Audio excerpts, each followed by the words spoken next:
Assalamualaikum warahmatullahi wabarakatuh. Selamat pagi anak-anak kelas 9 MTA Sulumiyah. Kembali ketemu dengan pelajaran PKN pertemuan yang ketiga. Kali ini kita akan belajar soal kedaulatan negara. Nah, ini lanjutan materi dari kemarin. Setiap saat, setiap pergantian materi tentu akan ada materi baru-baru yang harus kalian pahami. Semakin kesini mungkin saja materi baru itu dirasa berat jika kalian tidak belajar, maka harus mengikuti, belajar, membaca, dan sebagainya. Baik, hari ini kita belajar soal kedaulatan negara.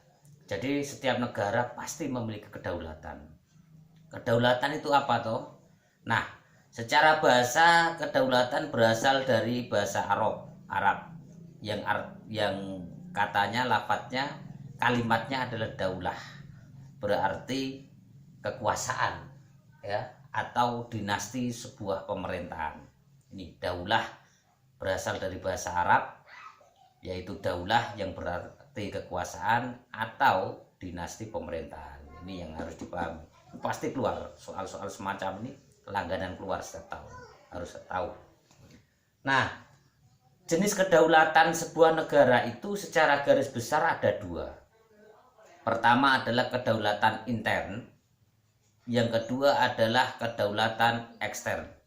Jadi jenis kedaulatan yang dimiliki oleh suatu negara umumnya ada dua, intern dan ekstern.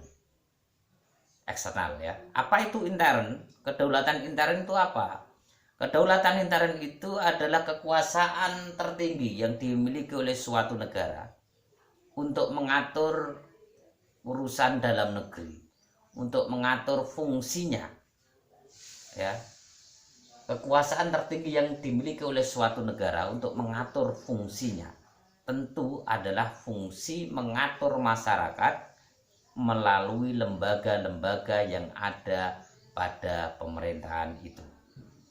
Jadi negara memiliki kedaulatan, kekuasaan untuk mengatur tanpa boleh ya, tanpa dicampuri oleh negara lain. Ya, ini kekuasaan intern. Negara memiliki kekuasaan untuk mengatur masyarakat melalui mengatur fungsinya, termasuk mengatur masyarakat melalui lembaga-lembaga yang dibentuknya, tanpa harus dicampuri oleh negara lain. Ini disebut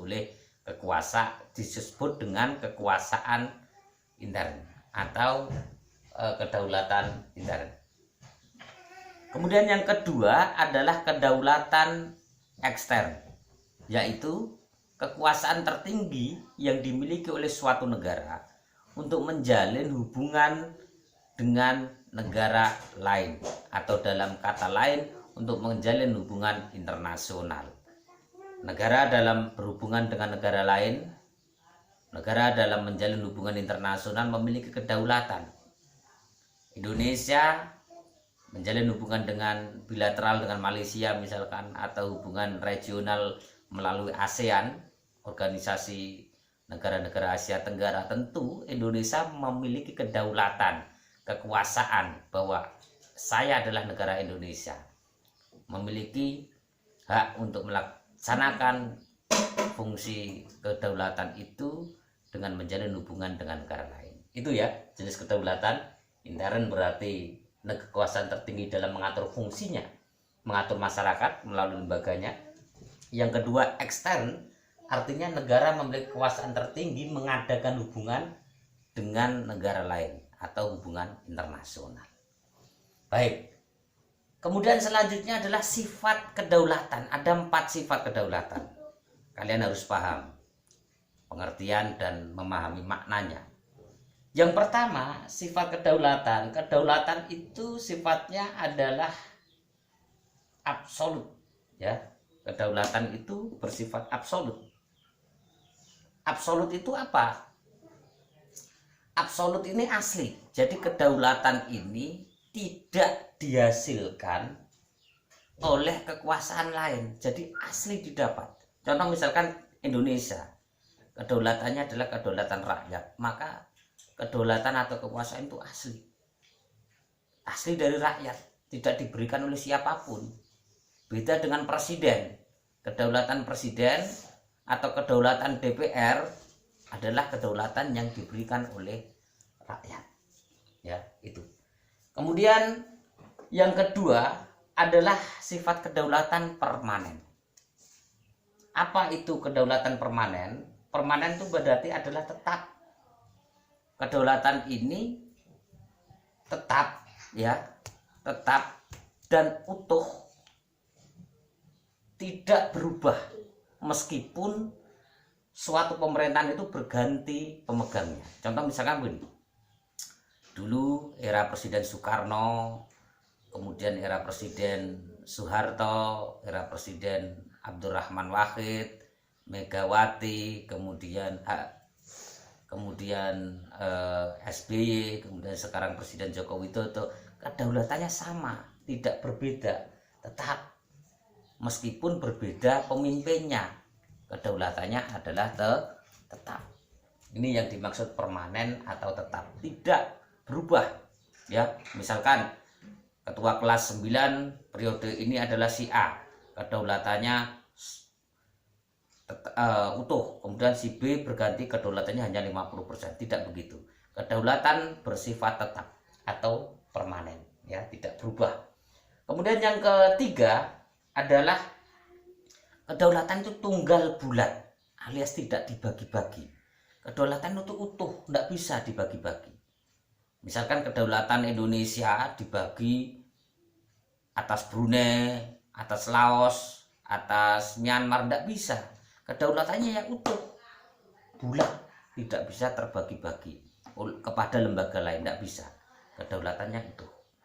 Kemudian yang keempat, sifat kedaulatan adalah, ini belum saya tulis, tidak terbatas. Sifat kedaulatan yang nomor 4 adalah tidak terbatas. Kedaulatan itu tidak terbatas, tidak bisa dibatasi oleh kekuasaan lain. Kekuasaan suatu negara itu tidak bisa dibatasi oleh kekuasaan negara lain, tidak bisa. Tidak ada batasnya. Ya namanya kedaulatan negara, ya sampai manapun tidak terbatas. Apalagi yang membatasi adalah negara lain, tidak bisa. Nah, ini adalah 4 sifat kedaulatan. Absolut yang pertama, kemudian permanen atau tetap, kemudian tunggal, bulat atau tidak terbagi-bagi, yang keempat adalah tidak terbatas. Nah, suatu kedaulatan, suatu negara harus memiliki 4 sifat ini jika ingin kedaulatan itu dijalankan dengan sebenar-benarnya. Ketika kedaulatan itu, Anda bayangkan, ketika kedaulatan itu tidak asli atau diberikan oleh kekuasaan lain, bagaimana suatu negara bisa menjalankan kedaulatannya jika kedaulatan itu adalah diberi oleh negara lain? Tentu tidak bisa. Atau negara kedaulatan itu misalkan temporer, sementara, tidak permanen, maka bagaimana kedaulatan itu bisa dijalankan sedangkan kedaulatan itu berubah-ubah, tidak tetap? Atau misalkan kedaulatan itu dibagi-bagi, bagaimana sebuah negara bisa menjalankan fungsi kedaulatan ketika kedaulatan itu dibagi kepada lembaga-lembaga yang lain? Tentu ini akan menjadi hal yang aneh gitu ya. Atau kedaulatan misalkan terbatas, kedaulatanmu hanya sampai di pemerintahan, ekonomi nggak memiliki kedaulatan, sosial nggak memiliki kedaulatan. Tentu tidak bisa begitu. Kedaulatan suatu negara adalah tidak terbatas, menyangkut semua aspek, ekonomi, sosial, budaya, keamanan, dan lain sebagainya yang berhubungan dengan suatu negara. Itu ya. Tugasnya adalah untuk siswa kelas 9 yang dikumpulkan kepada guru piket adalah Anda mencontohkan kedaulatan 5 hal yang sudah terjadi di Indonesia yang itu berkaitan dengan kedaulatan negara.